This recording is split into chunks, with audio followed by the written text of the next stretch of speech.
Evidently, nobody's joining the British Army anymore. Nobody wants to die, fight for the king and country mantra, and I think I know why. Now, the British Army has recruited only half of its annual target of soldiers. Recruitment firm Capita had been targeting a total of 9.8 thousand recruits for this year.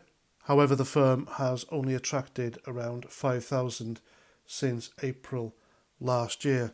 So what the hell are the British Army using a private civvy firm to recruit soldiers? What do civvies know about army life? Civvies know nothing. The army's not just a way of life, it's a way of thinking. Back in my day, you joined basic training and the civvy in you was destroyed, and they built you up to think and be like them. And then you're never the same. It's always army thinking. Even now, and I left the mob back in 2005, I still think like one. And yes, I still find civvies very challenging. It's very, very true. There's still a them and us mentality, but still. It makes me think, what the hell are these civvies telling potential recruits? What experience could they tell them of what life is like in a regiment, or what's it like going to war and wearing the uniform? How are they selling this to potential recruits? It's a mystery, isn't it? And I think therein lies the problem. They're recruiting a marketing firm, and marketing firms have really come under the spotlight for a bit of scrutiny lately thanks to the post office scandal.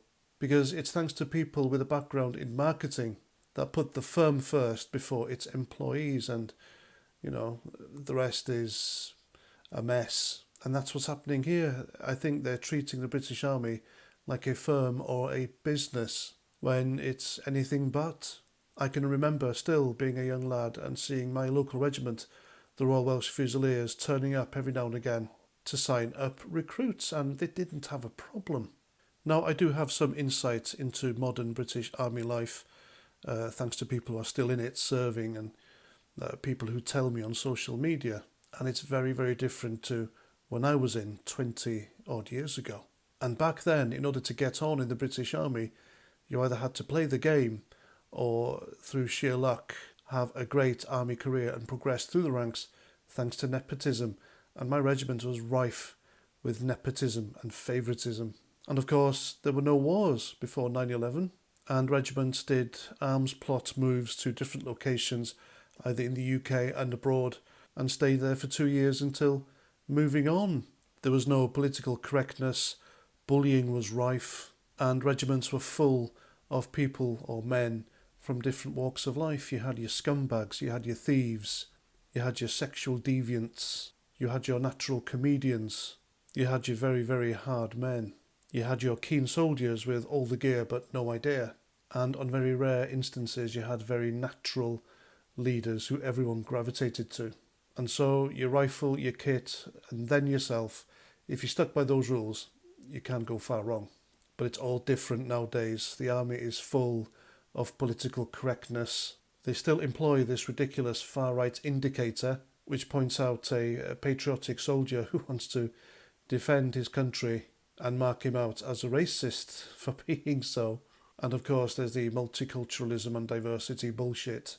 And look on this photo in front of you, you can see these squaddies, they're doing drill, but they've all got their mobile phones in their pockets, and you can see them through the material in the trousers. I can assure you folks, that would not have happened in my day. And look at that Tubalard in the back. I mean, good lord. He should have been put down for remedial PT years ago. And so I can imagine now that army barracks have turned into some sort of hidey-high woke camp where anything goes and people's feelings matter. And that's why the British Army aren't recruiting and regiments aren't retaining personnel.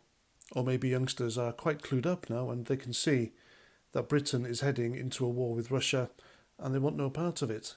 And getting civvies to recruit people for the army is ridiculous. It should be local regiments recruiting local men. And that way we can have a British Army to be proud of yet again. And there we go, that's my opinion. I'm Paz49, thanks for listening. And until the next time, I am live tonight, by the way, at 8:30 on Andy the Gabby Cabby's channel. We'll be talking about some shocking stuff indeed.